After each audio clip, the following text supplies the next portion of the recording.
I'm Scott Walker with another installment of the History of Popular Music. Ever wonder where the tradition of singing Auld Lang Syne to usher in the new year came from? Well, blame Canada. Guy Lombardo and his Royal Canadians came from London, Ontario, but they made their name in the U.S. Their sound is very corny by today's standards. Once the swing era began, they became the butt of jokes by aficionados of hipper music. Punchlines usually went something like, "What does Guy Lombardo's drummer tell people he does for a living?" That was mainly because the band played almost everything at exactly the same tempo. Guy made no apologies for that. He found a tempo that he felt people could dance to easily, and he stuck to it. And detractors aside, you can't argue with the fact that the Guy Lombardo Royal Canadian Band sold more records than any other dance band, somewhere in the neighborhood of 100 million copies. They created more hit songs, some 500, and they set attendance records wherever they played. Well, in 1929, the Royal Canadians took up what became a 33-year-long residence at the Roosevelt Grill in New York. Their regular radio broadcasts from the night spot helped them amass a huge fan base, and they were in great demand by the networks. Because New Year's Eve was such a popular night for house parties, two of the major networks wanted to carry the Lombardo show. The networks finally worked out a deal.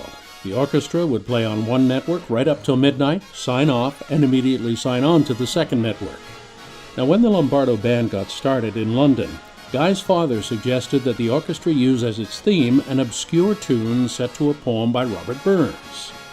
Papa Lombardo's reasoning was that the large Scottish population in southwestern Ontario would appreciate the gesture, and the band would get more work. Well, when Guy and the band signed off from the first network broadcast that New Year's Eve in 1929, they played their theme.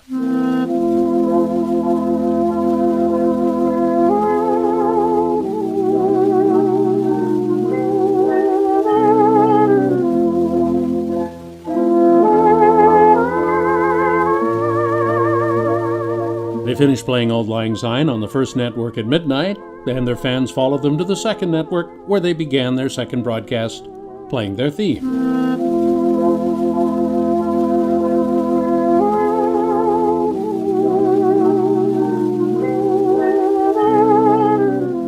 Well, as the Lombardo twin broadcasts became a New Year's Eve tradition, the millions of people listening who heard Auld Lang Syne twice right at midnight began to associate the song and the ringing in of the new year.